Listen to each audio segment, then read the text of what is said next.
Untuk burn koinnya Luna dan UST diperlukan yang namanya buyback, membeli kembali dari market, dan itu perlu duit.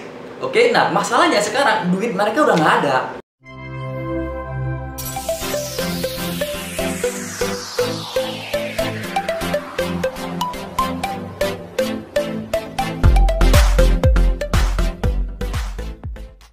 Hai guys, kembali bersama saya Sun Chandra, founder dan CEO dari Ewan Accessories.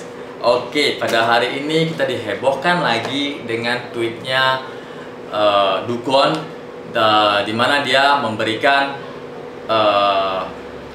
wacana solusi yang akan diambil, yaitu dengan membuat koin baru. Oke, nah saya akan jelaskan koin baru yang dimaksud tersebut adalah apa. Oke, jadi koin baru yang dimaksud tersebut adalah di mana Dukwon memutuskan untuk melakukan yang namanya hard fork. Oke, jadi hard fork itu artinya apa? Hard fork itu artinya di mana sebuah koin itu dipecah menjadi dua bagian, menjadi dua koin di dalam jaringan yang berbeda. Oke, jadi bisa dibilang memang benar-benar menjadi koin baru.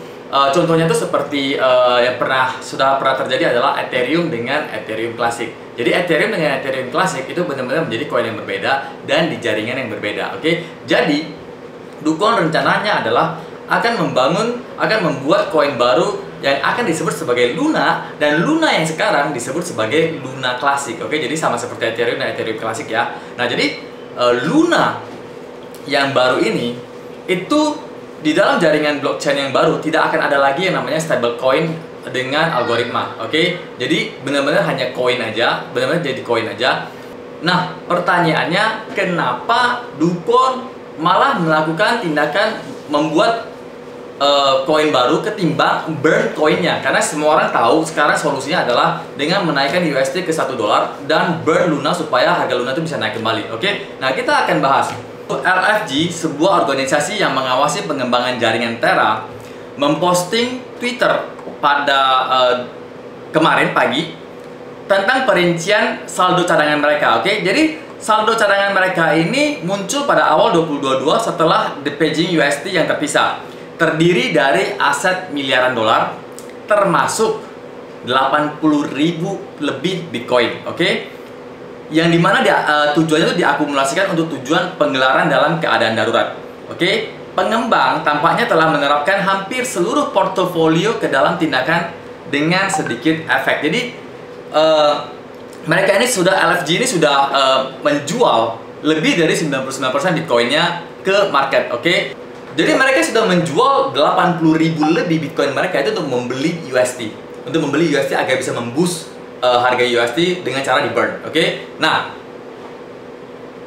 namun yang jadi permasalahan adalah cadangan mereka ini tinggal sedikit, hampir bisa dibilang hampir udah nggak ada. 99% itu cadangan mereka sudah keluar semua untuk menyelamatkan USD dan Luna saat ini.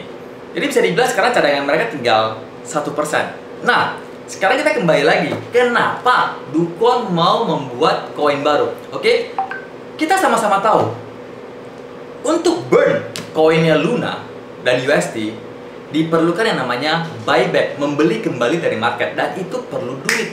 Oke, nah masalahnya sekarang duit mereka udah nggak ada. Jadi gimana mereka cari duitnya? Tentunya mereka harus cari investor. Masalahnya investor sekarang sudah menganggap proyek ini sudah proyek mati atau proyek yang butuh keajaiban untuk dihidupkan kembali.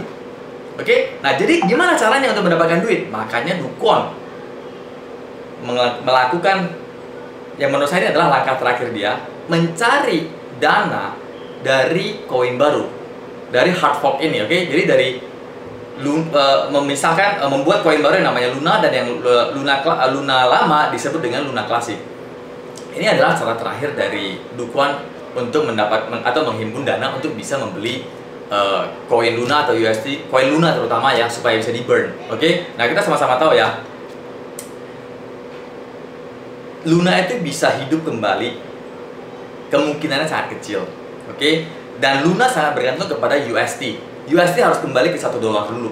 Kemudian juga Luna itu harus di burn, karena terakhir itu kan sudah dikeluarkan terlalu banyak ya, udah di mining terus ya, harus di burn. Sedangkan di burn itu perlu duit untuk beli balik dari market. Nah, jadi sekarang fokusnya Dukwon adalah bagaimana dia mendapatkan dana untuk bisa buyback itu semua. Oke, nah jadi kembali lagi kepada Anda, apakah cara ini adalah cara yang salah atau memang udah gak ada cara lain. Oke? Nah, menurut saya pribadi, cari investor sudah susah. Cara satu-satunya hanya itu, nggak ada cara lain. Nah, sekarang investor sudah nggak ada yang berani untuk invest lagi di sana. Bagi mereka itu, sekarang Luna itu sudah menjadi proyek yang butuh keajaiban untuk bisa hidup kembali. Oke, jadi nggak ada cara lain. Dukuan terpaksa harus melakukan itu. Oke, jadi yang kita bisa harapkan adalah sebagai holdernya Luna, nunggu aja. Tapi kalau Anda bilang, oh, saya mau cut loss, silahkan. Tapi kalau saya pribadi, saya nggak mau cut loss. Karena saya merasa, ya Dukuan itu masih mati-matian gitu loh. Masih belum menyerah gitu loh. Biarkan dia membuktikan dia bisa menyelesaikan masalah ini. Oke, lagian juga di video sebelumnya, saya sudah sharing kepada Anda untuk bisa serok, tapi jangan banyak. Ya, kita lihat aja apakah Dukuan kalau berhasil atau tidak. Kalau berhasil, kita bisa mendapatkan keuntungan yang bisa menutup kerugian kita. Kalau nggak berhasil, ya udah kita cuma rugi sedikit gitu loh. Oke? Nah, juga ditambah lagi dengan pasar sekarang yang sangat volatil, juga isu obligasi, saham yang terus turun, ketakutan akan resesi. Memang semua ini membuat pasar itu dalam kondisi yang sangat-sangat kritis ya.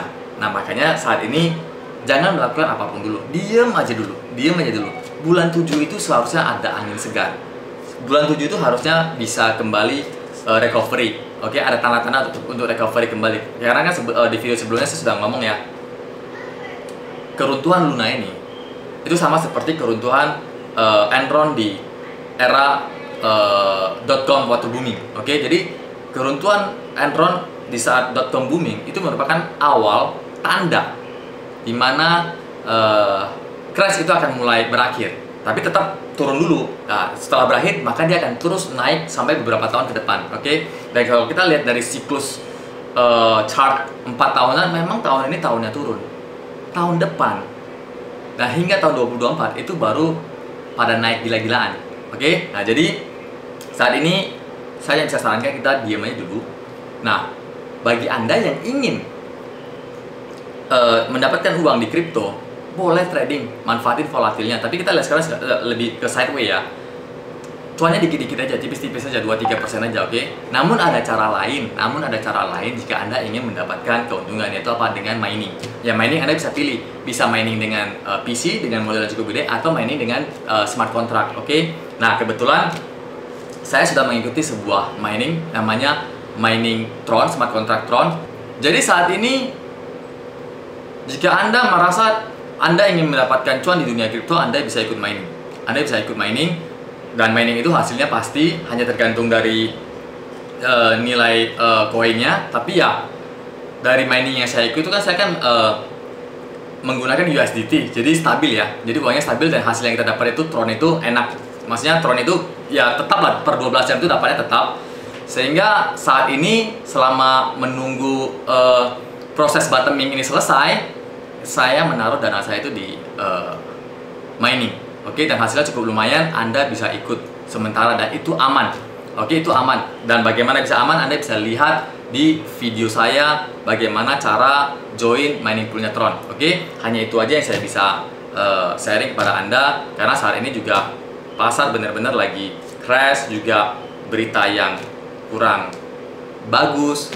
Jadi saya juga berharap ini bisa cepat berlalu. Saya sangat-sangat berharap Bitcoin itu bisa bertahan di level 30.000 hingga akhir bulan. Karena kalau Bitcoin tidak bisa bertahan di level 30.000 dan jatuh ke level 26.500 dan menembus 26.500, itu sangat berpotensi jatuh sampai ke 10.000 US dollar. Oke, 9.800 lebih lah supportnya di sana.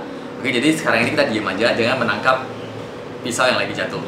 Oke, terima kasih telah menyaksikan video ini sampai habis. Semoga bermanfaat bagi Anda, dan jangan lupa untuk subscribe, like, komen, dan share supaya ketika saya upload video baru Anda tidak ketinggalan. Oke, terima kasih. Salam sukses Indonesiaku.